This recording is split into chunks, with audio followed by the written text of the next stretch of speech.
That's the way out. It's always been the way out for us.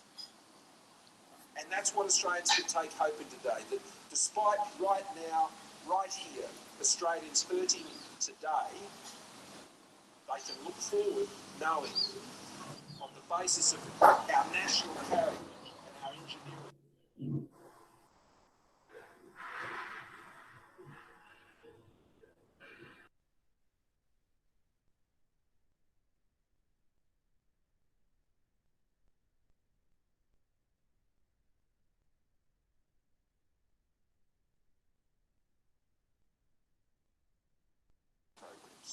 Because that is what holds the nation up at this point in time, as it should in times of emergency. There will come a time, for now, right now, as we work to rebuild our economy, that is where our focus must be.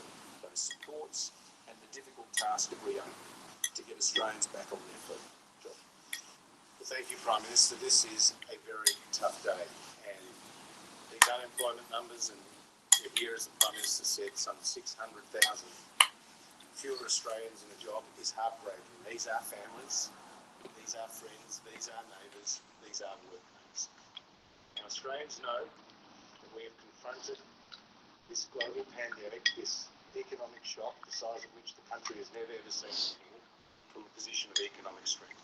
And growth was rising, unemployment was falling, the budget was in balance for the first time in 11 years, and according to the Reserve Bank Governor, the fundamentals of the Australian economy were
Hello everyone. Kia ora, bulavanaka, talofa lava, hello, bonjour, kia orana, hello oketa, and a warm welcome to this Business Link Pacific webinar, BLP's new essential business tool. Thank you so much for joining us today from wherever you are in the world. I'd just like to make a quick announcement. Can we just get everybody to turn their microphones and their cameras off, just so we can get a really good clear feed of this for everybody who's participating today. Your camera can be turned off at the very bottom of your screen. Same with your microphone. If you just click on that button, it can turn your camera off. Awesome, thank you. So I'd like to, before we get started with today's webinar, I'd like to make a few introductions and also share some important information with you. So like I just said, if you keep your microphone and camera on mute for the whole webinar, that would be really appreciated. If you need to leave partway through, that's not a problem, or even if there's somebody that you know who's missing out at the moment and can't attend the webinar, that's not a problem. We'll be sending out a recording of the full webinar later this afternoon. There will be one Q&A session at the end of the presentation, and I do encourage you to put all your questions in the chat box throughout the webinar as you think of them. So the Q&A session will be at about 2:45 p.m. If we have any questions left over after the webinar starts, after the webinar finishes, we will contact you separately with your answer.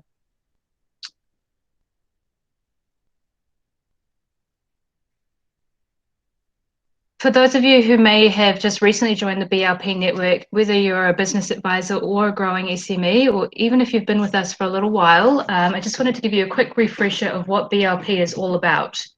So we are a Ministry of Foreign Affairs and Trade funded private sector development initiative delivered by DT Global. We currently work in 6 countries. We originally started in Samoa, Fiji, Vanuatu, and Papua New Guinea. And this year we've started to work in the Solomon Islands and Cook Islands as well. We work in partnership with financial institutions, chambers of commerce, and the private sector in each of those countries. Our core objective is to develop a business advisory service provider network in the Pacific region that improves the access of business services to growing SMEs. To do this, we offer 3 main services, which since we launched in 2017, they have been developed, extended, and tailored to suit the Pacific business sector.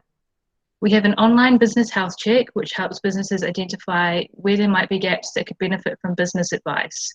We have a business diagnostic, which is carried out by our in-country representatives, and it's a more comprehensive one-on-one version of the business health check. We have a searchable database of over 60 BLP-approved business advisors. So BLP-approved business advisors all go through a quality assurance process to ensure that they are reliable advisors.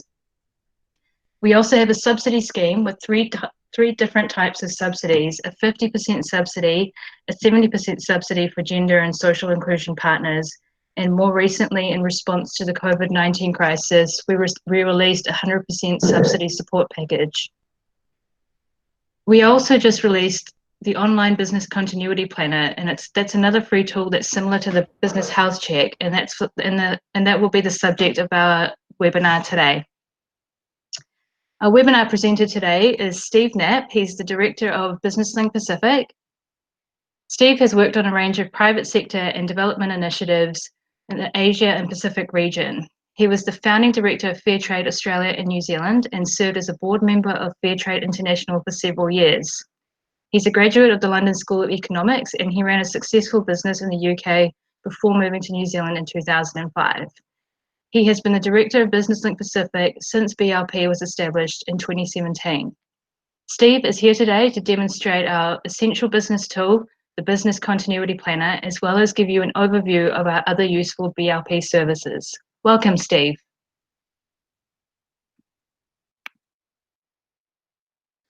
Thanks, Nisha, and thanks for the introduction.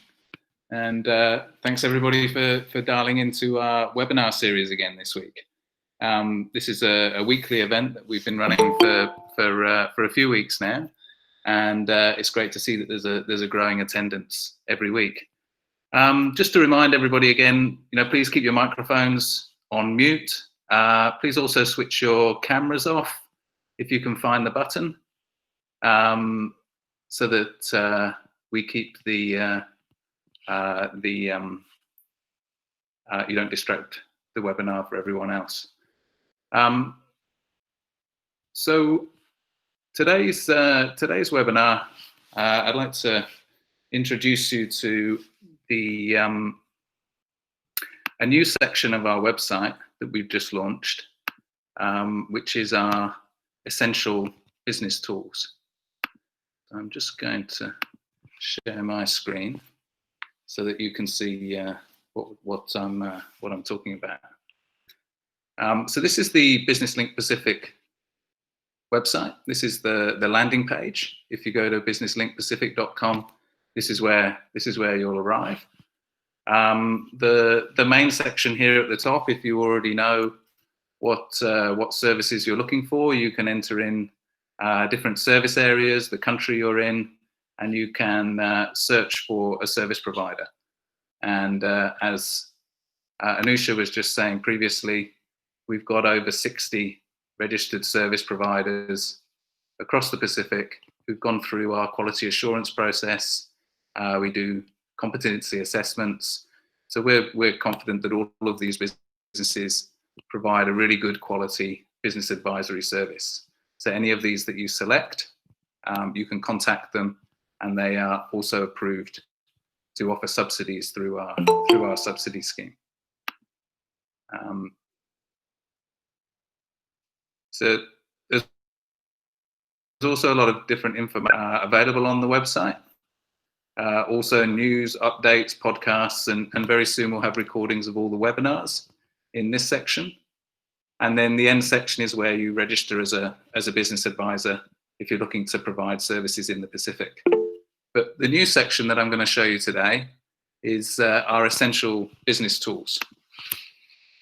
So in this area of the website, previously we had the business continuity planner, the business health check, which was designed to help businesses identify, which areas of the business you could benefit from some work to help the business to grow and expand and employ more people. And up until the beginning of this year, that really was the focus of Business Link Pacific, trying to help small businesses across the Pacific Islands to grow and expand and make sure they had access to the services and resources they needed in order to do that. Obviously, as we've come into 2020, the situation has changed quite dramatically with the COVID-19 pandemic. And we've really had to reassess what we're doing at Business Link and shift the focus from supporting businesses to grow to really looking at what do businesses need to do in the current crisis to be able to survive, keep their head above water, and continue what they're doing. So we've designed a business continuity planner, which begins to address some of those points. And if we go into the continuity planner, that wasn't quite where I was supposed to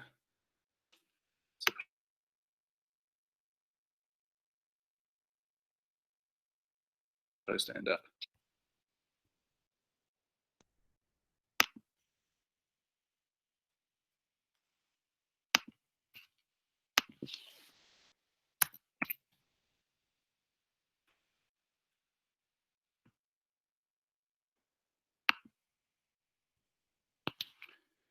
Okay, so we've designed the business continuity planner around 8 different key areas of the business.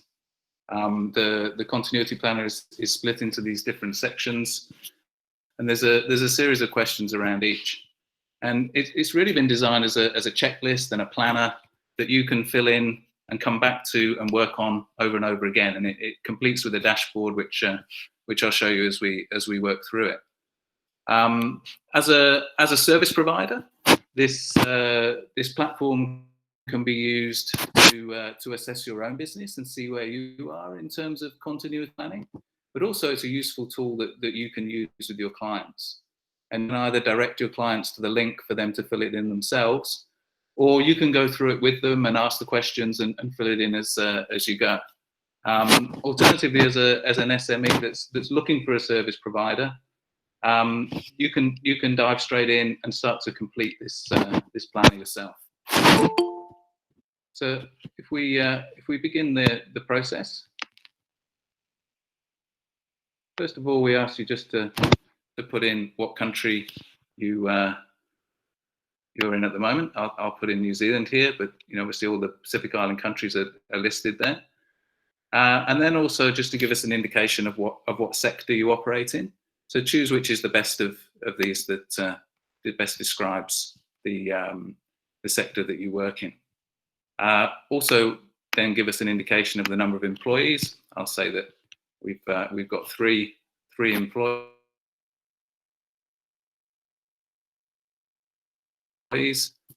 Both of these policies are available if you click on these links, and you can look at them in more detail if you want to.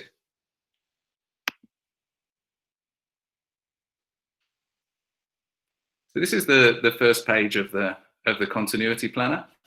The first section is around your personal welfare as a business owner or manager of the business. And from a crisis situation, we think it's really important that as a business owner, you look after yourself in the first instance. So if you make sure that you've got your affairs in good order, and then you're in a better position to be able to look after your team, your business, and in turn your customers and your clients. So the first stage of continuity planner is beginning to look at your personal welfare as a business owner. The first question is really looking at how you look after your own health and stress levels. We recommend that even at a crisis point that you do try to take some time out of the business, try to find some time to relax, a bit of time for hobbies or regular exercise or whatever it is for you that helps you to just take your mind off the situation for a while. Because if you begin to get overloaded, then that's not going to help anybody else in it. And then secondly, to look at your own personal budget. Have you got the funds in place to be able to manage your commitments from a personal and family perspective? Now, are these things going to put pressure on you during this crisis situation? Try and make sure that from a personal perspective, you've got everything as well organized as you can, so that you're not worrying about your own personal situation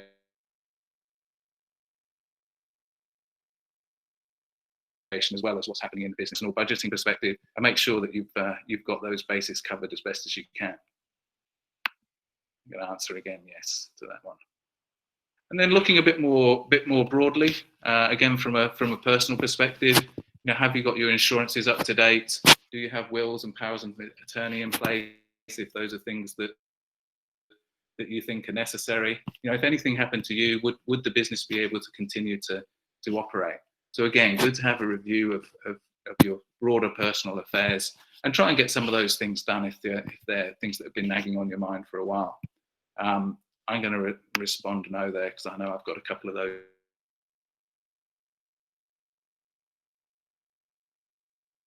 that I have now. The concerns and pressures that are going on within your business, do you have a broader personal network? Do you have people that you can speak to, people that you can talk to about what's going on, so that you're not keeping it all bottled up, not so that you're carrying it all on your shoulders? It's always good to have an outlet where maybe friends or family or other people that you can talk about what's going on in your life, to make sure that you're not getting overloaded and too stressed with the situation.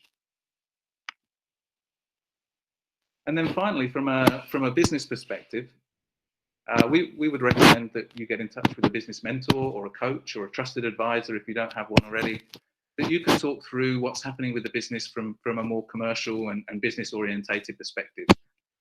They may also be the person that can support you in other ways as well, but particularly a skilled and qualified person that can help and advise you through the current situation. I'm going to say no, I don't have one of those at the moment. Hi, Steve. Steve, sorry to interrupt. I just wanted to let you know that the feed isn't that great. So can I just ask everybody please to turn their webcams off? I can see one photogenic accountants, I think it is. Can you please try and turn your webcam off? We have a record number of people on this call today, so I think it might be making the feed a bit challenging for some people. And Steve, maybe do you want to do just your voice only and webcam off for now, just to try and help with the feed? Turn off my webcam as well. Yeah, just it might help. Thanks.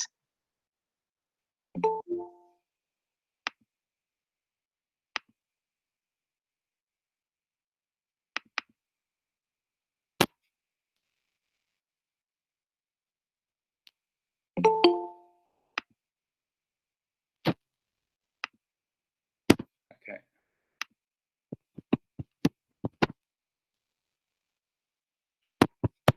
Okay, is that still presenting, Nisha? Yeah, it is. It is. Great. Okay, I'll carry on. So that's the first section of the continuity planner. Looking at personal welfare, we'll move on to the next section.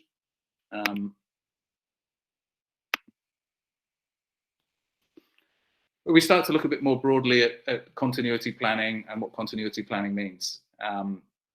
So the first thing here that we would recommend is that you begin to do some kind of risk assessment of a prolonged disruption to your business. I mean, this could be in the current situation due to COVID-19. We've had states of emergency, we've had lockdowns globally, big disruption to the way that people can do business. A lot of tourism businesses are facing little or no bookings, hardly any business at all, if any.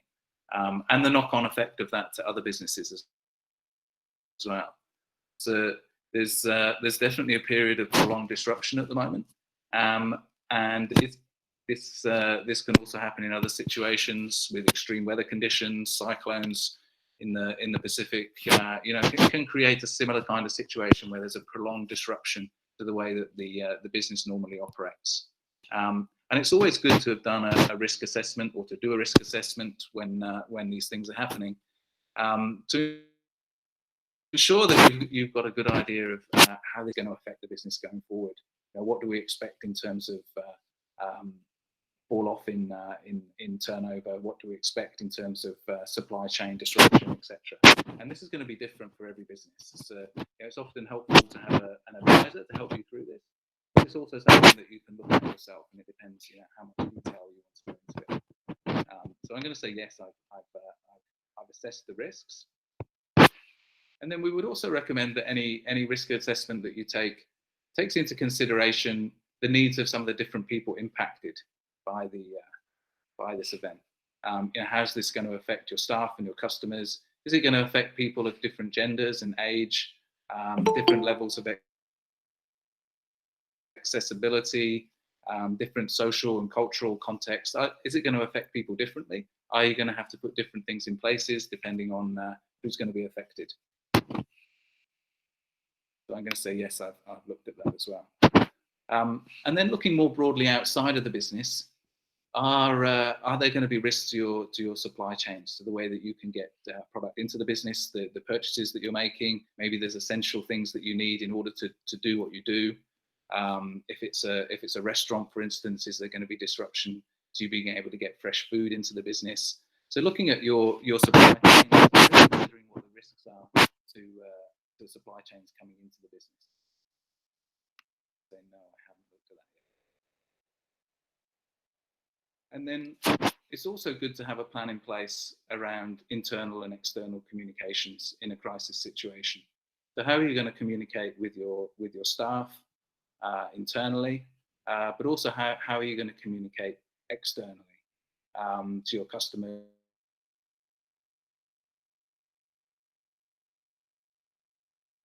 and to the broader public? So if to your operating hours, you're only going to be open certain times of the week. You're actually going to have to close the premises, maybe only do deliveries in the future. How are you going to communicate these things? Firstly, to your staff team, but then also more broadly to your customers and to the general public. And I'm going to say, no, I don't have that. And then finally, we think it's a good idea to have a business continuity plan. Many businesses in the Pacific already have continuity plans, many don't. And a business continuity plan can help to guide through your business through any kind of crisis situation. But particularly at the moment, we think it's a good idea to have a continuity plan in relation to COVID-19, which is affecting everybody and affecting the business situation globally. I'm going to say no, I don't have that at the moment. Then we move on to looking at more specific parts of the business. And in this section, we're looking at cash flow and finance. So one of the important things when the business is at risk is to have a really close idea of what's happening with your cash flow. What cash is coming into the business, what cash is committed to be going out of the business.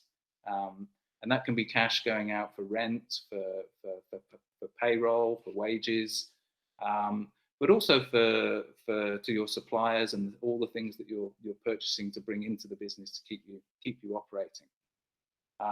And then on the cash coming into the business, is that cash payments? Do you sell things for cash, or do you have things on account where people are paying you further down the track?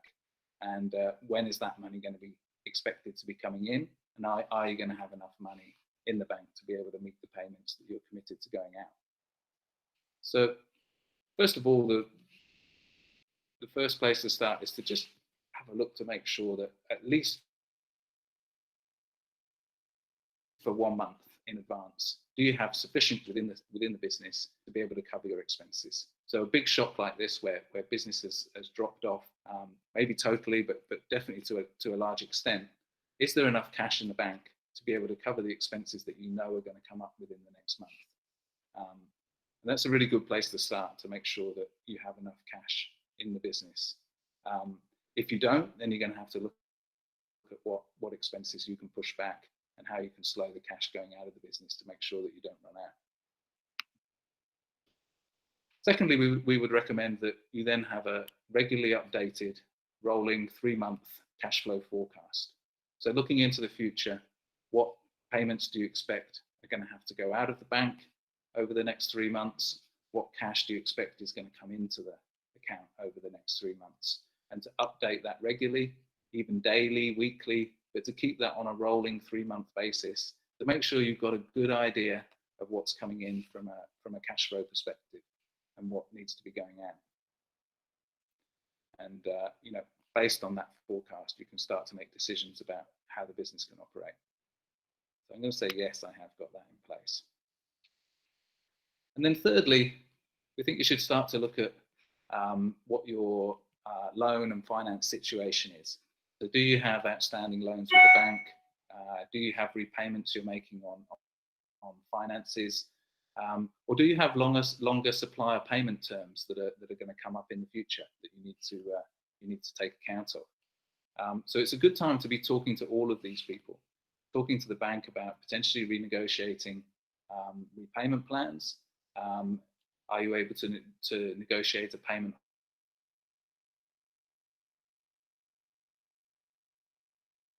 holiday, reduced interest rates? Definitely worth having a talk to the banks and any other lenders or finance institutions that you're working with to see what you can renegotiate in terms of payment terms, just to try and slow the amount of cash that's going out of the business at the moment. And simple payment terms are the ways that you can extend those payment terms. You know, are there part payments that you can make?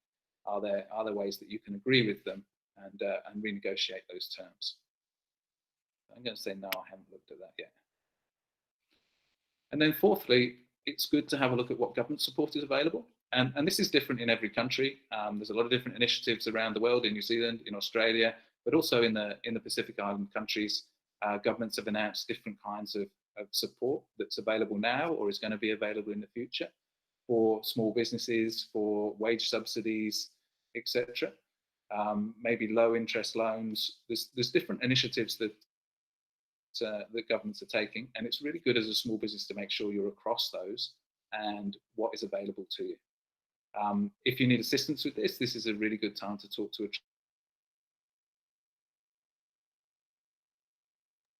trusted advisor, because they should know what will help you to understand how to access it.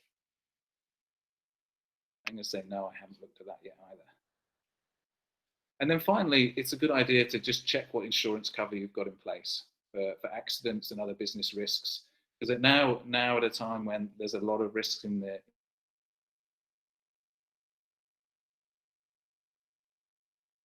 working environment, the last thing you need is any event happening that puts pressure on the business. So just to make sure that you've got it covered adequately, just in case anything else goes wrong in the meantime. Definitely worth having a check on your insurances. And I'm going to say no, I haven't had a look at that yet either.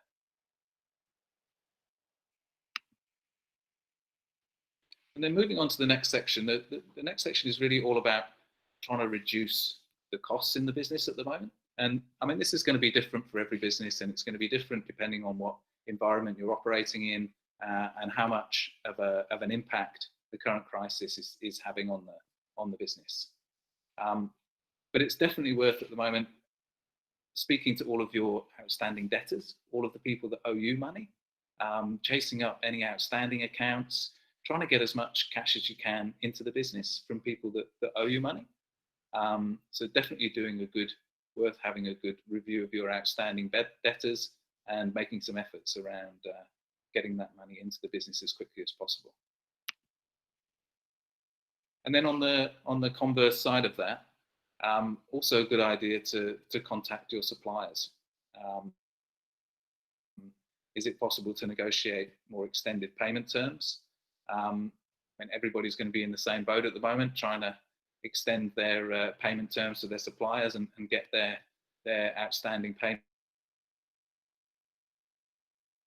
in.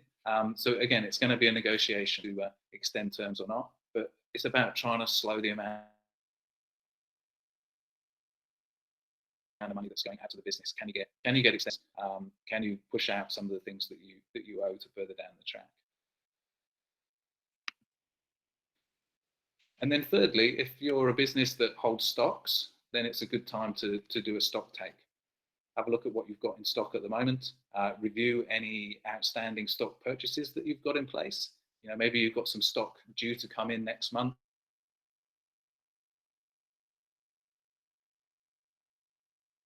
That you may not need. Is it possible to return any stock that maybe you've got on payment or return that you're probably not going to be able to sell? You know, having a look at your stock situation quite closely, making sure that you're not holding any stock that you don't need to. Also looking at whether you've got any old stock that you can sell off and try and free up that your stock level is under control. Renegotiating any outstanding stock. I've got more stock coming in over the next few months than you're actually going to need with the change in the environment. And I'm going to say yes, I've looked at that as well. And then fourthly, it's going back again to look at your debt situation, making sure that you've discussed options with the bank as to what can be done, but also maybe that you're looking for additional loan capital, maybe ways to try and bridge the gap in your cash position. Definitely a good time to be looking at talking to the bank about your current debt situation, looking at what repayment terms are in place, and looking at what options are available to you going forward. I'm going to say yes, I have looked at that as well. And then finally, to have a look at across the board at your expenses, have a look at everything that you're purchasing that's coming into the business. Is there anywhere that you can negotiate better prices? Is there anywhere that you can buy things cheaper than you're buying them at the moment? Do you need to be purchasing everything that you've been purchasing previously? And just getting a really good handle on what your expenses are, what your most important and priority expenses are, and you know, looking at the pricing of that and renegotiating that pricing if possible. Say, no, I haven't looked at that one. And then moving on to the next section, as things start to recover, or maybe there are markets that have new opportunities for you, need to start looking at how you can increase the revenue side.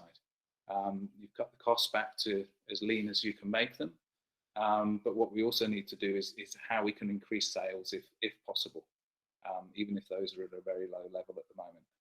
So are there areas where you could potentially increase your sales? Are there alternative sales channels that you've not tried before? There's a lot of businesses now that are moving towards online sales. Maybe if you're able to do home deliveries, that could increase some sales opportunities for you.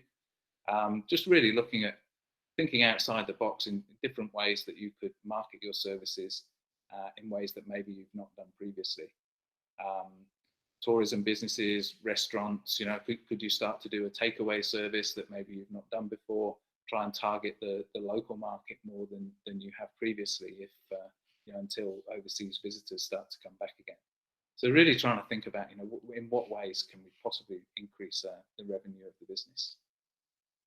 I'm going to say yes, I've looked at that. Then looking across your entire product range and really getting a handle of the margins or the profits that you're making on different products and services that you sell, and you know, looking at that in a way where, are there things that it would make sense for you to discontinue doing because you're just not making the profit margins on them, particularly in a situation where there's very low volume. And are there products or services that you can concentrate your efforts on more that there may be demand for, where you're actually making a better profit margin than on some of the other ones? So doing a review across your product range, I mean, it may not be something that generates much difference, but it's definitely worth having a look and understanding, you know, which products you make a good profit on and which ones are maybe a slimmer margin, and making some decisions around which ones you continue and which ones you focus on.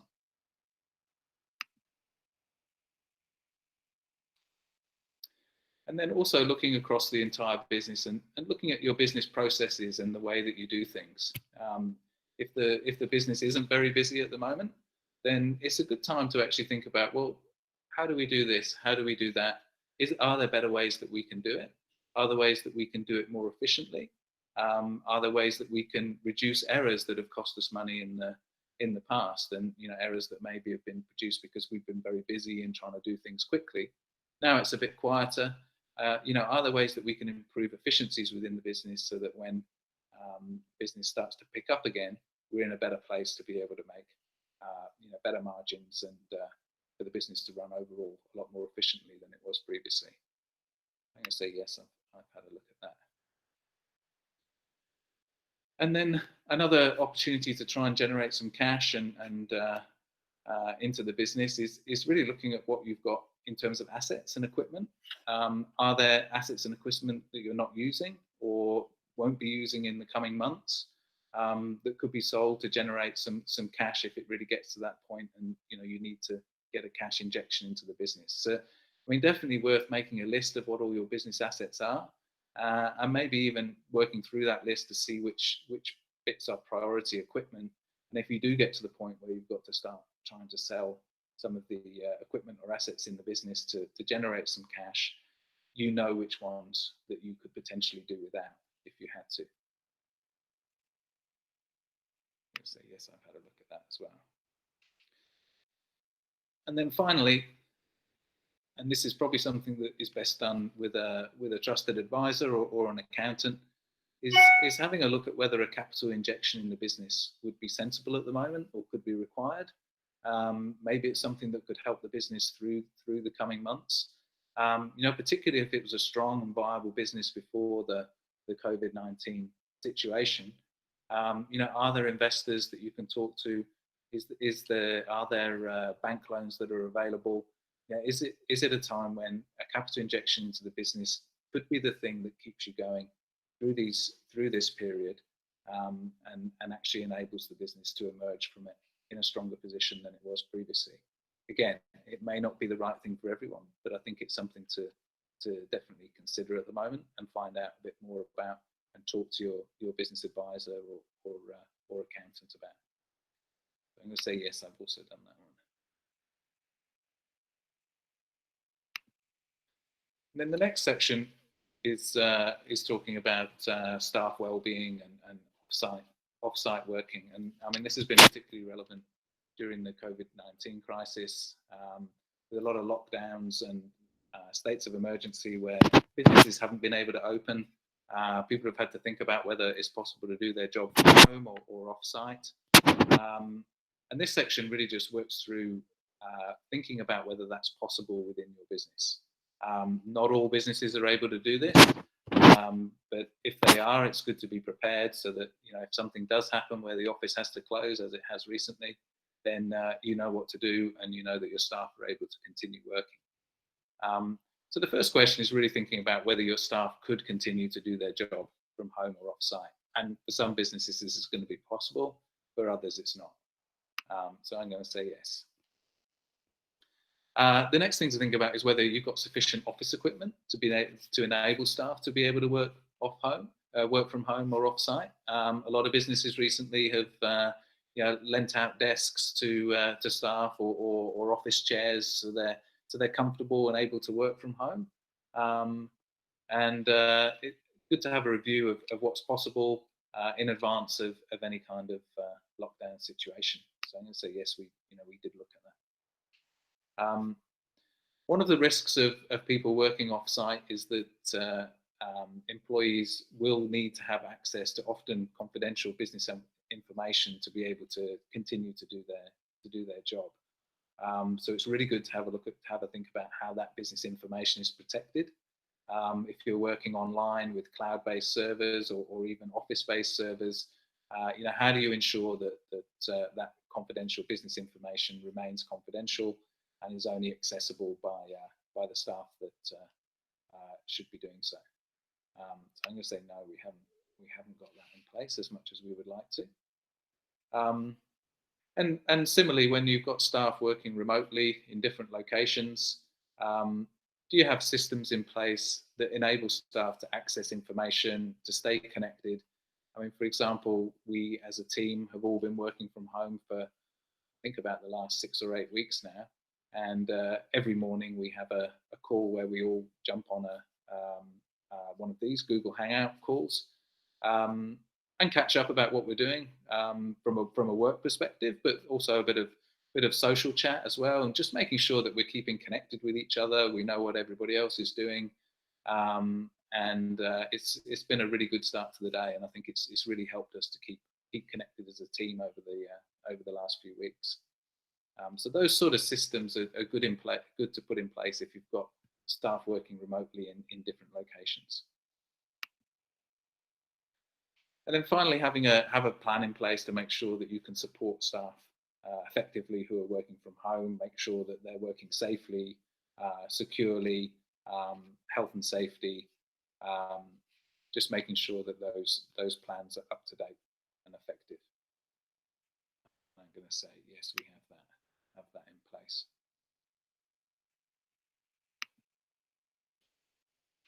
And then the next section is looking at management issues and overall structure of the organisation.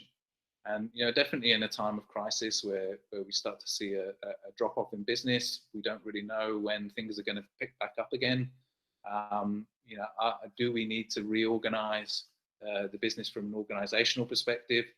Do we need all the staff that we've got at the moment? How do we go about managing that situation over the next few months? And we think probably the best place to start is to review your current organisational structure, have a good idea of who's doing what within the organisation, and probably also identifying what are the key priority functions that need to continue within the business over the next few months. So I'm going to say yes, I have reviewed our organisational structure. And then part of that process can also be starting to identify which bits of the business could potentially be put on hold at the moment. Maybe closed down for a short-term period, or maybe changed or refocused on different priorities, or could be something that you think really just would have to be disestablished, and only when things started to pick up again could you look at it as a potential part of the business that you would start up. They're really good to try and have a look at all the different parts of the business and how it operates, and try to get a sense of which bits are priority, which bits could potentially be put on hold, which bits could be changed or refocused, etc. I'm going to say yes, I've looked at that section as well. And then, is there a need to reduce staff numbers or staff working hours? And how do we go about doing that? And again, this is an area that we would strongly advise you talk to a professional advisor, talk to an accountant or a trusted advisor or an HR specialist, just to make sure that the way that you're working with your staff, and if you do need to reduce staff numbers, you're doing it in a responsible way. You're communicating well with your staff about what's happening, and making sure that you're working within whatever the legislative framework is for the country where you operate. And we have a number of advisors within the network that can help you to look at that. I'm going to answer no, I haven't looked at that yet. And then from a health and safety perspective, particularly during the COVID-19 crisis, making sure that you've got a health and safety plan in place, from the simple advice around washing hands, not touching face. Do your staff and customers need to be using masks and personal protective equipment? Just updating your health and safety plan if you've got one already, or making sure you've got a health and safety plan in place as people start to come back to work and the business starts to operate again. I'm going to say no, we haven't looked at that yet. And then more broadly, looking across your whole product and service range, and determining whether there's any major changes that you need to make. Looking at what products and services you're offering currently, and how that connects with the organizational structure you need in order to make those products, sell those products, or deliver those services. And I'm going to say no, we haven't looked at that yet.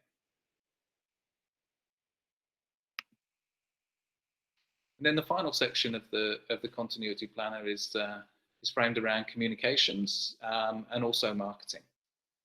So during any crisis situation, and particularly during COVID-19, it's very important to make sure that your staff team are kept up to date. So make sure that you're regularly advising your team, that you've got the communications plan in place that we spoke about earlier. Making sure that they're able to manage their well-being during COVID-19, making sure that they've got correct and updated information about what's happening from a health perspective, but also from perspective of what people should be doing within the business or not doing from a social or business perspective.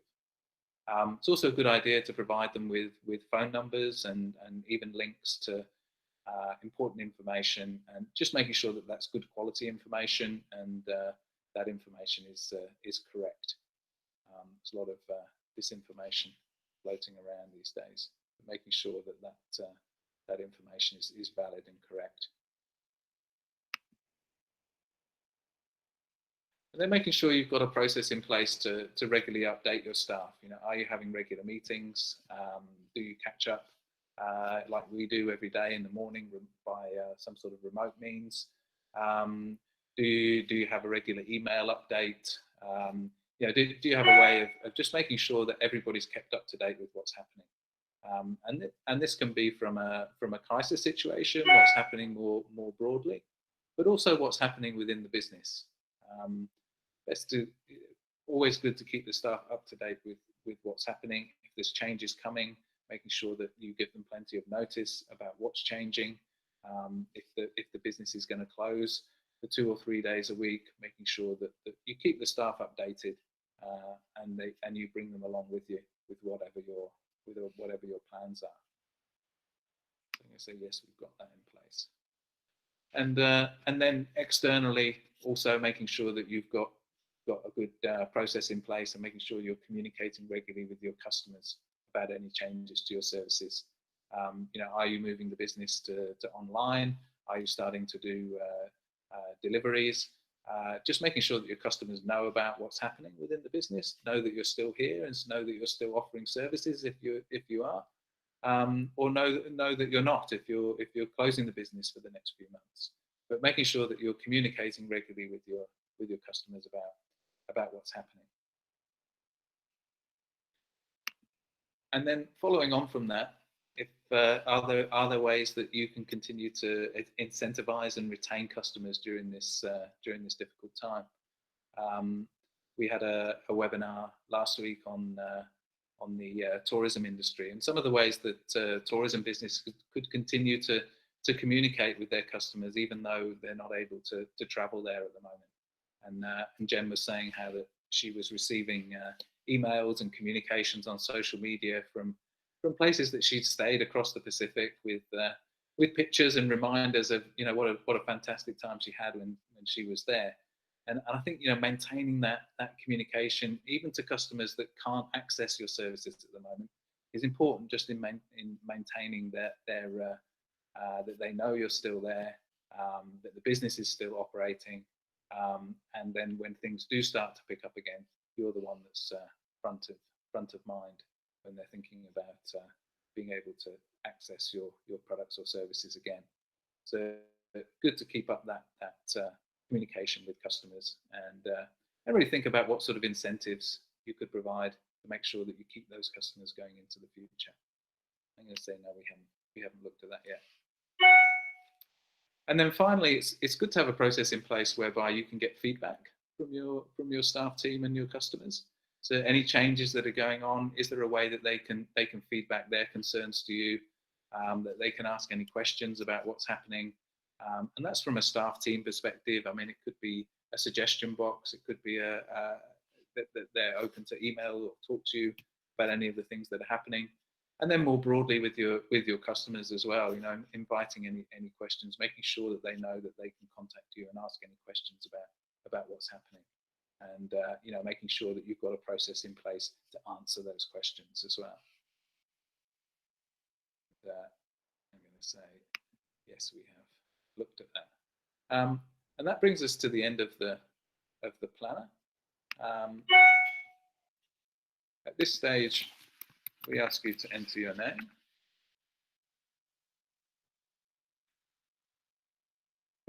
your role within the business.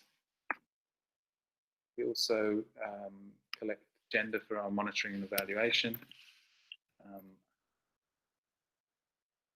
Important that you put in your email address. You can optionally put in a phone number and also the business name.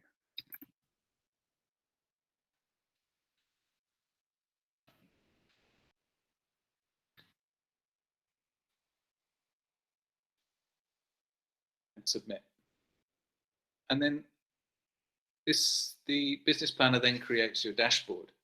And this is probably the most important part of the planner. You've been through the questions. You've given your initial answers to those questions. On the right hand shows here that you've completed all 8 sections. Here it shows your results in terms of the responses that you've given. So on increasing revenue, we've covered off everything there that was asked in the planner.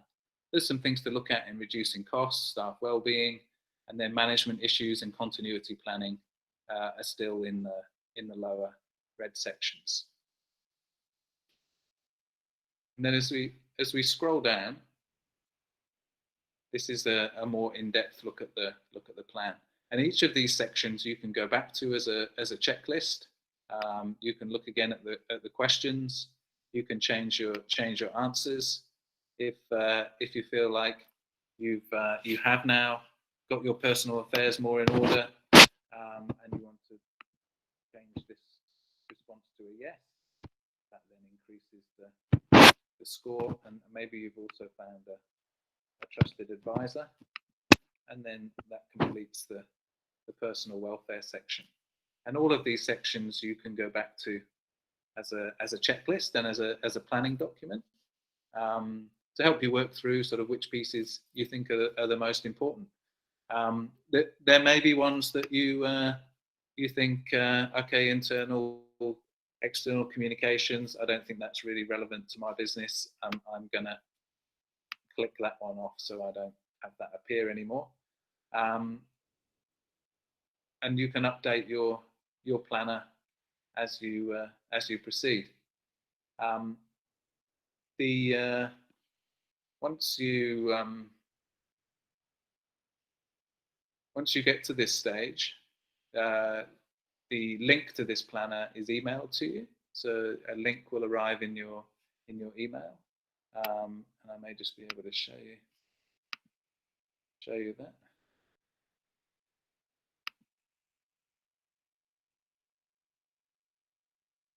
So here, congratulations, Steve, completed your BCP planner. So I can return to my dashboard at any time by clicking this button, and it returns to my dashboard. I can also share this link to my dashboard with an advisor, and then they can also see my responses to the continuity planner. And then if you want to find an advisor who is who's been quality approved by us in these areas for cash flow and finance, for instance, if you click this button, it will take you through to the Searchable database, and you can then select a service provider, and you can email them with your inquiry.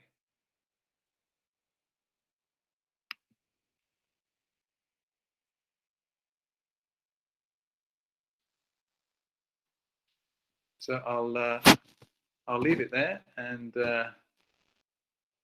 move to questions, as we're coming up for an hour now. We should have a few minutes for questions. If Nisha, do we have any questions coming through? We don't at the moment, actually, Steve. We only have one comment from John Byrne, who was wondering about whether any of the questions could have a not applicable answer, whether just having a yes or no may skew the outcome. Yeah, we don't have a not applicable. We may be able to put a not applicable on there. The easiest way to have that not then skew your dashboard is to just give it a yes response if you don't think that section is appropriate to you. But we can, we could have a look at adding a not applicable option to that question, because it's right. Not all of the questions are going to be applicable to every business, and every business is going to be different in the way that they approach it. So it gives us a broad checklist that you can go back to and update and work through the sections that you feel the most important to you. Okay, great. I've got another question. So is this opportunity open to any struggling businesses at the moment? Yeah, this business continuity planner is available online. So any small business can go to businesslinkpacific.com, go to the Essential Business Tools section, and then open the business continuity planner and work through it and create a dashboard and just work through that dashboard if that's as far as they want to go.